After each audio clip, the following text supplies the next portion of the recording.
this is Hero from the Birds back with another Shadowlands video, and in this video I'd like to do a healer tier list evaluation. Now tier lists are a hot topic in the community. Some people love them, some people hate them, some people just want to know what's the best spec and what should I be playing, what's overpowered. Other people think the data that makes up these tier lists is often really skewed.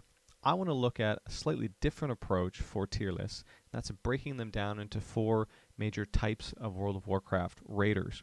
We have, first of all, our world first raiders. These are people that spend all day, every day, as soon as the content drops, trying to speed run it and get through it as quickly as possible. They have certain priorities.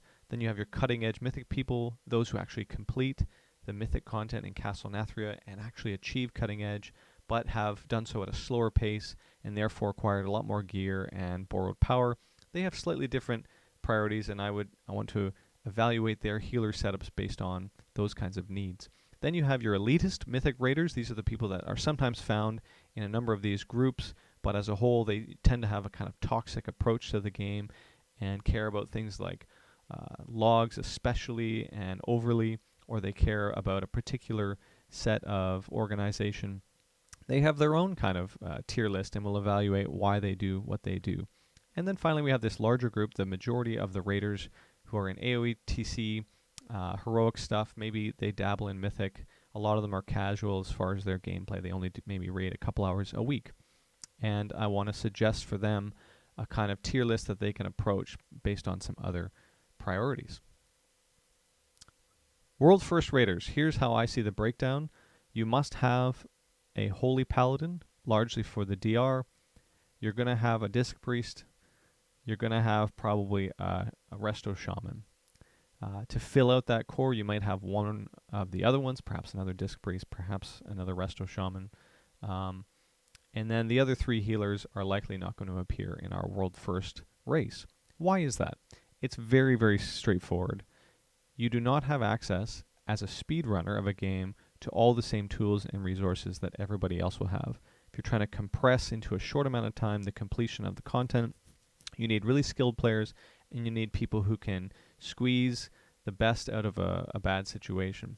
Less HP, less borrowed power, less gear means you're going to have your healer core index into damage reduction and absorptions. On the one side, damage reduction means that you can survive stuff that would otherwise one-shot or kill you if you had no gear, and absorption increases your health pool artificially and makes for very efficient healing. So that's where I see Holy Paladin and Disc Priest really shining, and also Resto Shaman to a lesser degree with our Spirit Link Totem, these kinds of things that can completely break open the mechanics of a fight and make them accessible for a group that is under-geared. The second element to this is that they want added damage. So our World First Raiders are trying to squeeze out these tight DPS checks.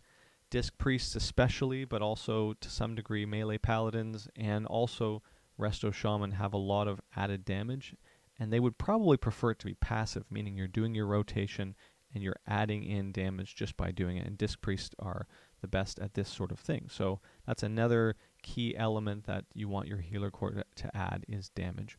Finally, there's a high ceiling, so you're looking at the best players in the game and they're trying to leverage their superior skill with whatever class they can. So something like a Holy Priest does have moments where it can shine, but it's not as complex and you don't have as high a ceiling on gameplay as something like a Disc Priest, which has really complicated interactions between friend and foe.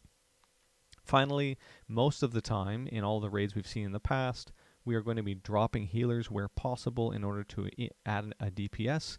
This increases the pressure on the healer core to do their performance well. So this also ties into the idea of wanting to find a healer that can leverage a really high ceiling of gameplay and really perform when the chips are down.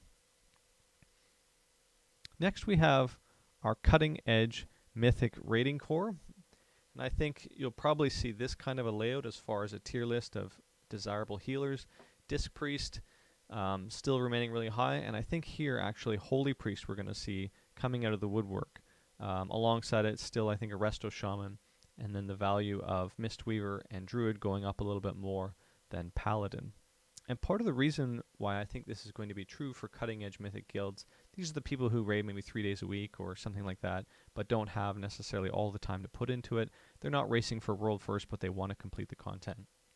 Is that gear enhanced throughput is going to be one of the main focuses.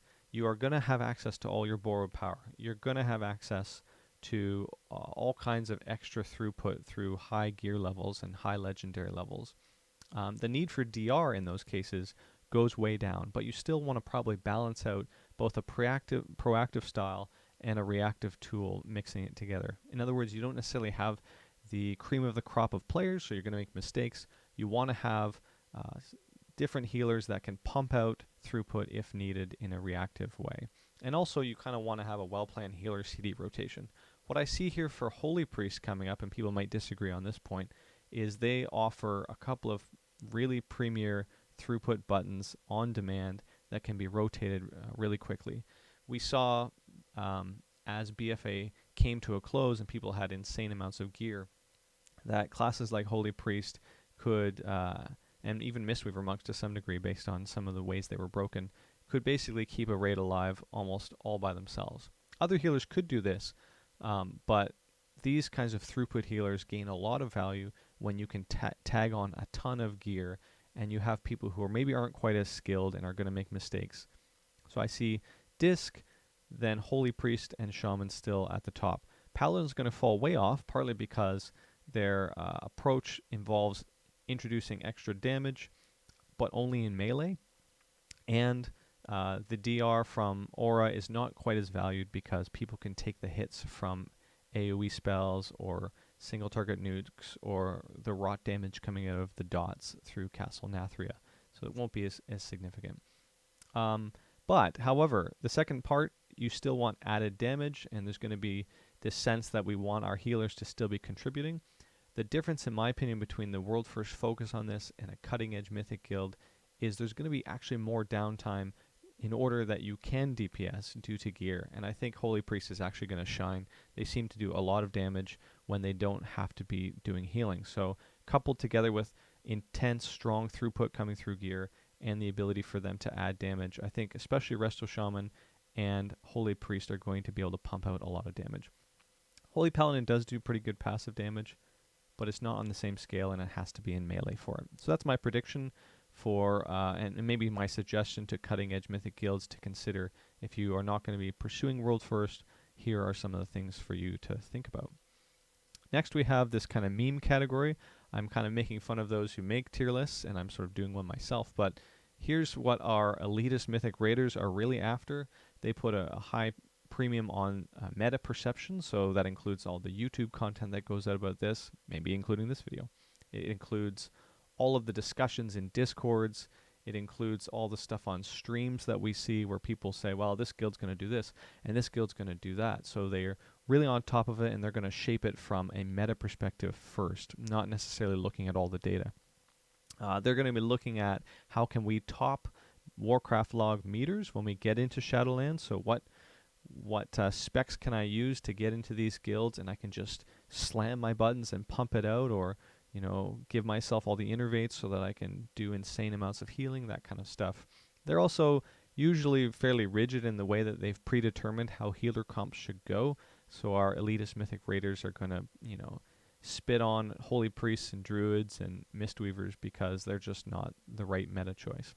And then also, a lot of these guys are interested in making attractive content, so you're going to see them throwing out crazy videos on how their class is OP and, solo different things, or how they manage to survive with their insane use of atonement healing or all this kind of stuff. So it's kind of a meme. I'm sort of joking here, obviously, but there are elitist mythic raiders, and if you are involved in a guild that is forcing you to go a particular way with your healer comp and not thinking about bringing players who are really adequate or awesome on their specific spec, you need to be really wary of those sorts of groups. There's some that have a kind heart. They're trying their best to put together a good comp, but my suggestion is don't go down that route. Don't submit yourself to people who make you or force you to play a particular spec. Finally, we have something that's close to my heart, those who are doing kind of your AOTC, or they're a little more casual. They probably aren't going to get cutting edge mythic, but they still want to raid, and they probably are still skilled to some degree. This is how I would evaluate the healer comps, and there's a couple of reasons for it. There's a high premium on reactive tools because people make a lot more mistakes and misplays, and our best sort of reactive tool and throughput healers are holy priests, druids, mistweaver monks, resto shamans. These are folks that can respond to the entire raid, taking a ton of damage very rapidly, but they don't need that proactive element quite as much. You can just have someone smash trank or just spread out a bunch of rejuvenations. And there's fewer one-shot mechanics in these lower heroic difficulties, though the gearing isn't necessarily going to be that great because usually these guilds don't raid quite as much as the others. But still, these throughput healers are going to really shine. If you have a guild that's doing this kind of content or is just kind of dabbling in Mythic to some degree, I think these are the healer classes that are going to be excellent for you to consider. Second, there's an ease of access. So, and this is really important, there's a less complex rotation. There's less complex gameplay for some of these healers. And that's not a bad thing. It's actually a really good thing. It makes the game accessible for so many people who would otherwise find Disc Priest very difficult to play. And it gives them a clear path for GCD choices so they don't feel like they're being punished for shadow mending non-stop and then having a mechanic and not being able to do your Disc Priest combo. Instead, you can just press your buttons. You can Prayer of Healing, you can Prayer of Mending, you can throw out rejuvenations, you can throw out your Soothing Mists and Chain Heals, and be fairly certain that your input is going to result in good quality outcomes. So for those who are in these guilds, I really want to stress, take Holy Priests, take Resto Druids, take Mistweavers. And overall, I want to stress that tier lists are really just a way to whet your appetite. There's some ways in which they really break the community. And so the goal of this video has really been to show you that the better way to think about tier lists is to think about what are the needs for each of these groups and how can you evaluate what healers are going to perform well based on those needs. I hope you enjoyed this video, and we will catch you guys again next time. See you later.